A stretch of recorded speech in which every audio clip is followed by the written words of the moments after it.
Assalamualaikum warahmatullahi wabarakatuh. Perkenalkan, nama saya Lukman Hakim dari Universitas PGRI Adibuana Surabaya.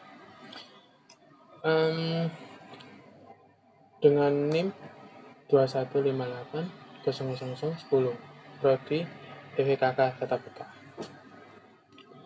Ini saya presentasikan untuk ujian UAS di mata kuliah Ilmu Pendidikan Vokasional dengan bertema Teknologi Pembelajaran Pendidikan Vokasi di Masa COVID-19 dan Revolusi Industri Era 4.0 di Indonesia. Latar belakang, zaman sekarang banyak sekali perubahan, terutama ada virus yang bernama penyakit virus corona. Sementara angka 19 memiliki tahun 2019 COVID-19 bisa menyebabkan kematian. Zaman teknologi semakin berkembang pesat dan revolusi industri era RI dalam fase yang keempat. Tempat magang di industri pasti mempunyai peralatan yang canggih-canggih.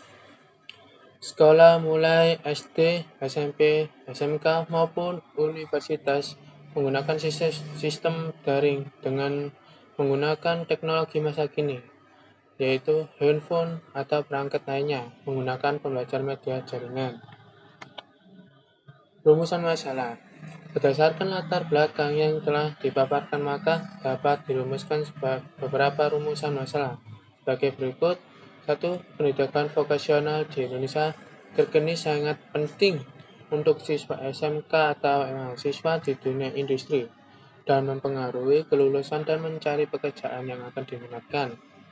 2. Keadaan sekarang pasti bagi para siswa atau mahasiswa memperbanyak pengetahuan tentang teknologi masa kini, terutama di tempat magang, telah berevolusi industri era RI dalam fase keempat dan ada kedatangan berupa virus terbaru, yaitu yang bernama tadi penyakit virus corona dengan singkatan menjadi COVID-19.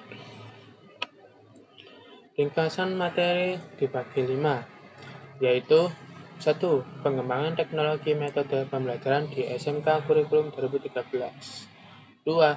Pendidikan kejuruan dengan dunia usaha dan dunia industri di Indonesia. 3. Pengembangan pembelajaran dalam teknologi pendidikan di era RI 4.0. 4. Pemanfaatan teknologi media pembelajaran di masa pandemi COVID-19. 5. Pengaruh pengguna media daring dan motivasi belajar siswa pada saat pandemi COVID-19. Pengembangan teknologi metode pembelajaran di SMK Kurikulum 2013. Ini bab 1. Pengembangan teknologi metode pembelajaran di SMK Kurikulum 2013. Nah, ini artinya dalam pengembangan multimedia, pembelajaran ini dibutuhkan beberapa perangkat lunak, contohnya pakai aplikasi Game Meet, Zoom, dan lain-lain. Metode ini sangat penting untuk di masa pandemi COVID-19 dan zaman New Era RI 4.0. Dibagi 2 arti juga, yaitu dalam proses pelaksanaan kurikulum 2013, sekolah menengah kejuruan sama dengan SMK yang sudah menerapkan kurikulum 2013.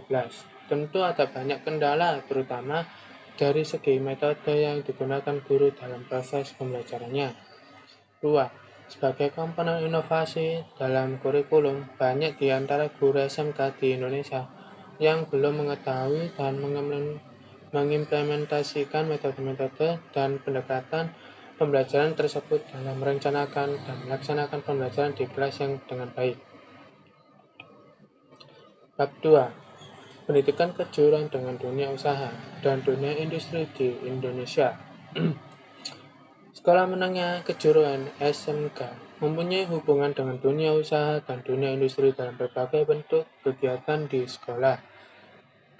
Kemendikbud 2016 menyatakan bahwa program yang akan menjadi hubungan antar SMK dengan DUDI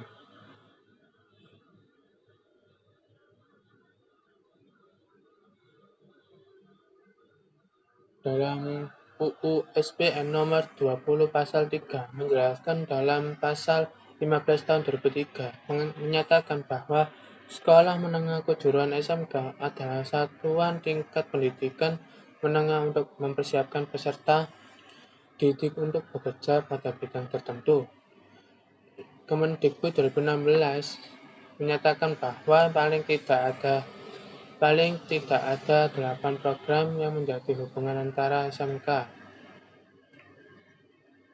dengan Studi yaitu 1. Praktik kerja industri, Prakrin, 2. Kelas industri, 3. Training center atau in-house training, 4. Program guru magang dan guru tamu, 5. Kerjasama penelitian, 6. Sertifikasi siswa, 7. Rekrutmen bursa kerja kursus, 8. Dan Production Based Education Training, PBET, dan Teaching Factory. Bab keempat, pengembangan pembelajaran dalam teknologi pendidikan di era RI 4.0.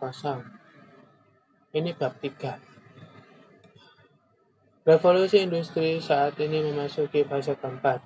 Perkembangan ilmu pengetahuan dan teknologi sangat pesat memberikan dampak besar terhadap kehidupan manusia dan perekonomian hidup menjadi lebih mudah dan murah. Dibagi dua, yaitu era pendidikan yang dipengaruhi oleh revolusi industri 4.0 disebut pendidikan 4.0 yang bercirikan pemanfaatan teknologi digital dalam proses pembelajaran dikenal dengan sistem cyber, yang artinya cyber system dalam bahasa Inggrisnya, dan mampu membuat proses pembelajaran berlangsung secara kontinu tanpa batas ruang dan tanpa batas waktu. 2. Zaman teknologi semakin berkembang pesat dan revolusi industri era RI dalam fase yang keempat, di mana itu tempat magang di industri pasti mempunyai peralatan yang canggih-canggih hingga menggunakan robot sudah tidak memakai tenaga manusia lagi.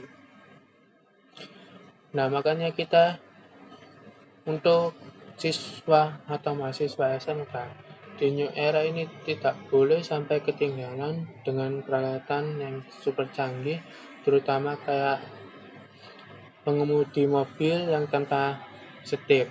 Itu sekarang udah zamannya sekarang. Tidak boleh sampai ketinggalan. Ya, next. 4. Pemanfaatan teknologi media pembelajaran di masa pandemi COVID-19. Saat pandemi COVID-19 menyebar di Indonesia, seluruh aktivitas yang kita lakukan menjadi terbatasi demi mencegah penyebaran virus corona yang ada di setiap negara, terutama Indonesia. Dibagi dua, yaitu media pembelajaran yang sering digunakan oleh siswa atau mahasiswa dalam pembelajaran atau perkuliahan online melalui Google Classroom menjadi pilihan utama. Media ini menyediakan video tugas atau jawaban dari siswa atau mahasiswa dapat secara langsung melihat nilai yang diberikan oleh guru atau dosen terhadap tugas yang diberikan. 5. Pengaruh pengguna media daring dan motivasi belajar siswa pada saat pandemi COVID-19. Informasi mengenai pandemi COVID-19 dari berbagai penyedia informasi atau berita penyita perhatian masyarakat dunia. Dari informasi tersebut, banyak negara mulai mengeluarkan kebijakan guna mengantisipasi wabah tertentu tersebut. Dibagi dua, yaitu hal ini berdampak pada mahasiswa di mana mereka harus mengalihkan metode pembelajaran dengan menggunakan aplikasi pendukung perkuliahan online atau daring. 2. Pandemi yang sedang berlangsung ini menyebabkan perekonomian tidak seimbang dan berdampak pada proses pembelajaran. Sektor orang tua maupun guru atau dosen pasti mengeluarkan dana untuk membeli kuota atau internet biar berjalannya proses pembelajaran yang dilakukan di masa pandemi seperti sekarang ini. Nah, disinilah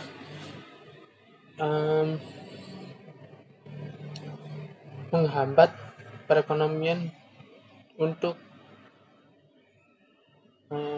perkeluargaan, terutama orang tua ini Kalau yang kena PHK ini kasihan banget. Ya, makanya kita harus berusaha untuk mematuhi peraturan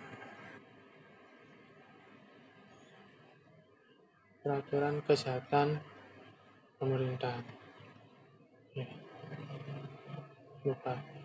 Oke, akhirnya. Oke, sekian. Terima kasih presentasi saya. Kalau ada salah kata, mohon maaf. Dan terima kasih sudah meluangkan waktu untuk melihat atau